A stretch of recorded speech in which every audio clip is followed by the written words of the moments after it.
Okay, the first thing we're going to talk about is the background on the country of Vietnam, because there's a story behind that and how we got involved in this Vietnam War. And you might be surprised to know that during the 1940s and the early 1950s, the country of Vietnam was actually under the control of France.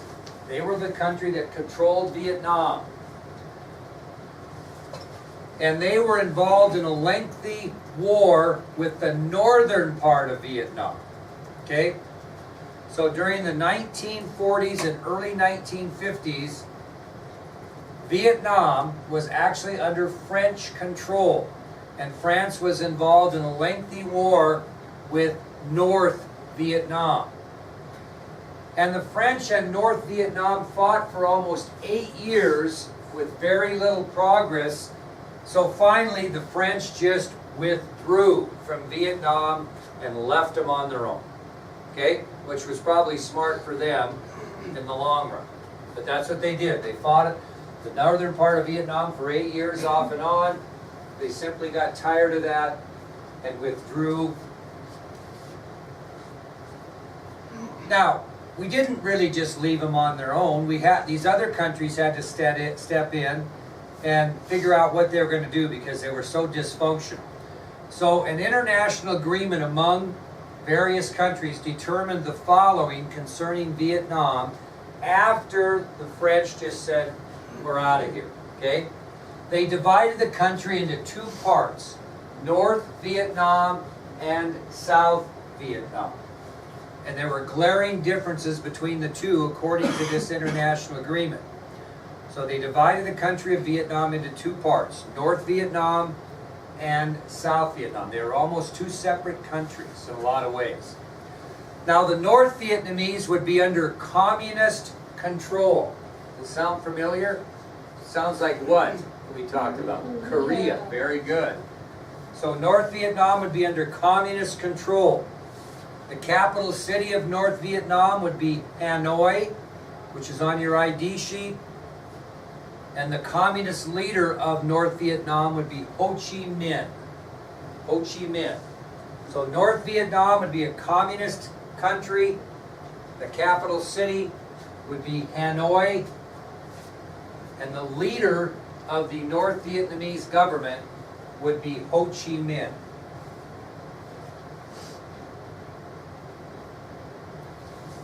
On the other side of things, South Vietnam would be under democratic control. Be non-communist, under democratic control. The capital city of South Vietnam would be Saigon, and the leader would be No Dinh Diem. Although it's got a D, it's pronounced Diem. And he would be the democratic leader of South Vietnam, No Dinh Diem. So there are glaring differences. North Vietnam, communist control. South Vietnam, democratic control. Hanoi, capital city of North Vietnam. Saigon, capital city of South Vietnam. Ho Chi Minh, communist leader of North Vietnam. No Dinh Diem, democratic leader of South Vietnam. Well, what happens in Vietnam? Just like Korea, what's the rumor going around that hemisphere? North is going to attack South. Very good. North is going to try to take over the South so the entire country can be under communist rule. Very similar to Korea. And South Vietnamese Prime Minister Diem and his people were against that type of unification. They did not want to be under communist control by the North. Okay? Well, who was the president that first had to deal with this? Before that, Eisenhower. So President Eisenhower ensures South Vietnamese President Diem that he would make sure that South Vietnamese people would never be subjected to communism. Okay? So South Vietnamese Prime Minister Diem and his people are against such a unification with the North, and President Dwight Eisenhower stated clearly to Diem that he would ensure that South Vietnam would be free of communism. And one of the reasons why Eisenhower was so quick to defend South Vietnam is he was concerned about the danger of the domino effect in Southeast Asia. He was very concerned about the domino effect in Southeast Asia. What does that mean? He's concerned about the domino effect. Very good. It's like a stack of dominoes. If one country in Southeast Asia fell to communism, they would just all fall to communism. And he did not want that. He did not want to see the domino effect in Southeast Asia. Now, you've got to think about this. What big country in Southeast Asia has been taken over by communism at this time, in the late 1950s? China. Very good. And what happened in Korea? We sacrificed thousands of American soldiers to keep communism out of Korea. So we had some marks there that gave Eisenhower the thought, if we don't support the South Vietnamese in this endeavor, we're going to have the domino effect. China already has fallen, and we lost several thousand soldiers, tens of thousands of soldiers, protecting Korea. So, it was during the Eisenhower administration where military aid for the first time and 800 military advisors were sent to South Vietnam. Not during the Kennedy administration, not during the Johnson administration. The first military aid sent to South Vietnam was by Dwight Eisenhower. The first military personnel who served as advisors, 800 of them, were sent by Eisenhower. It goes all the way back to Eisenhower. So just keep that in mind as we get through this thing. Because this war is going to last through Eisenhower, Kennedy, Johnson, and Nixon. 4 presidents are going to be dealing with Vietnam before it's over. 4. Okay? So Eisenhower sends the first military aid and military personnel, 800 military advisors. So, he's out of office, and who now inherits Vietnam? Kennedy. So that takes us to our next subtopic, which is President Kennedy and the issue of Vietnam.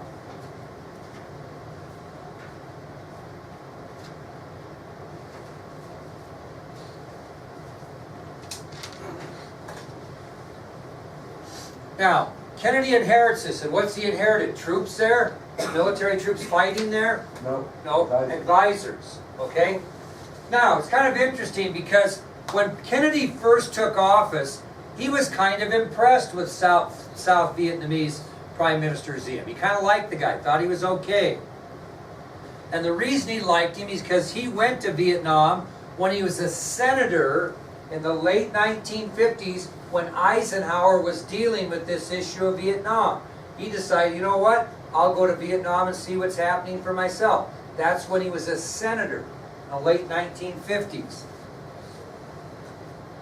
Well, as time progressed in Kennedy's presidency, he no longer saw Diem in the same light. The more he got to know him as president, the less he was impressed with him.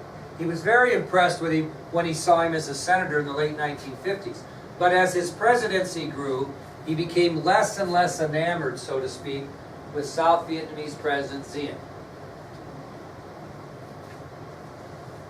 And the reason is, what Diem really became in a democratic country was a cruel dictator. And he controlled anybody that opposed him through intimidation and imprisonment. So he became a dictator, believe it or not, in a non-communist country.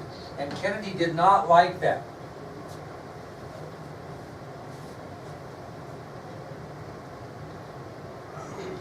So again, during the late 1950s, Diem became a cruel dictator in a democratic society, and he controlled anyone that opposed him through intimidation and imprisonment. Now, to be honest with you, Kennedy didn't give a rat's rear end about Vietnam until 1963. Why? What thing other than Berlin was he concerned about prior to 1963 was involved? What? Cuban Missile Crisis. So he really didn't even care about Vietnam until 1963. Now remember, he was assassinated in November of '63, so his interest in Vietnam really spurred from January until November. That's it. Prior to that, he was busy with the Bay of Pigs fiasco, the Cuban Missile Crisis, and the concern over Berlin. That's what he spent his time on. So Vietnam really didn't matter to him much. Now, this is really key.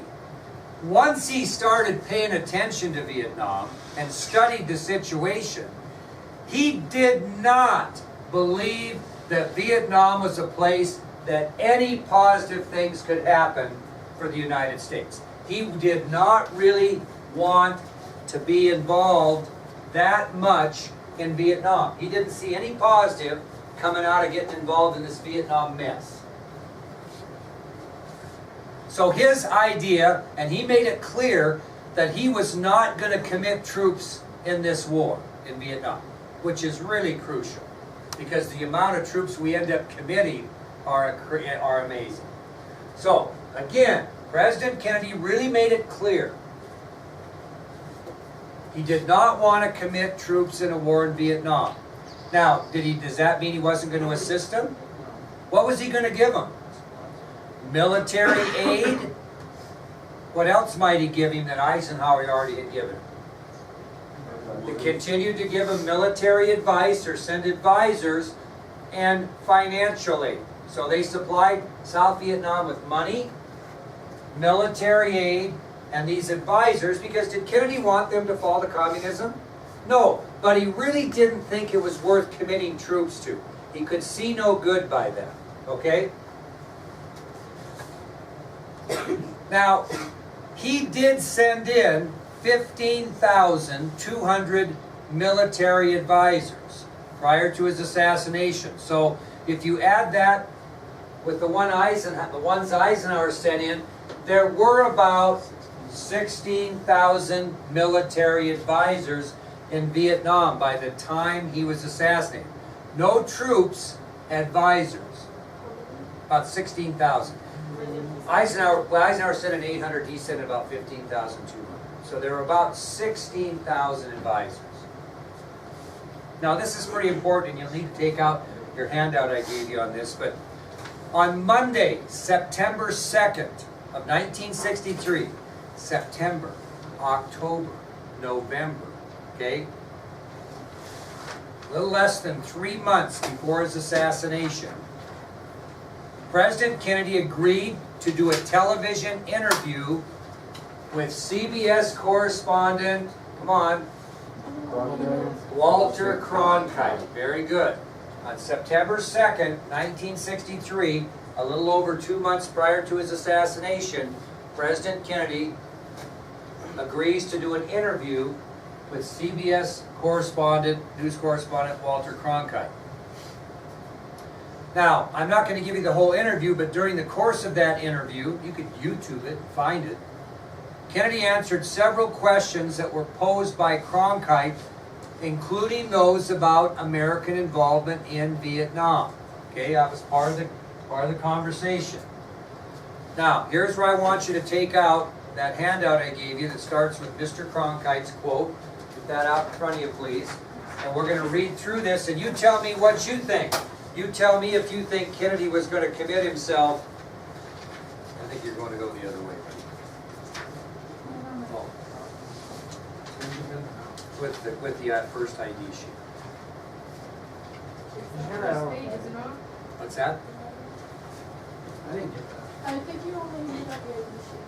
No, I get handed them. No? You're supposed to pick them up anyway.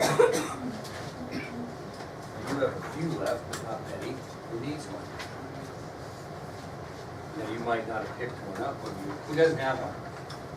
Did you hand it off, right? Probably, yeah. Okay, and here is the conversation. Mr. Cronkite says, Mr. President, the only hot war we've got running at the moment is, of course, the one in Vietnam. And we have our difficulties there, quite obviously.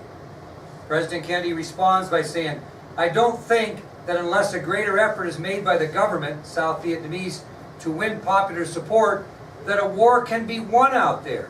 In the final analysis, it is their war. They are the ones who have to win it or lose it. We can help them, we can give them equipment, we can send our men out there as advisors, but they have to win it. The people of Vietnam against the communists. We are prepared to continue to assist them. but I don't think that the war can be won unless the people of South Vietnam support the effort, and in my opinion, in the last 2 months, the government of South Vietnam has gotten out of touch with the people. Mr. Cronkite says, do you think this government, South Vietnamese, has time to regain the support of the people of South Vietnam? He said, I do.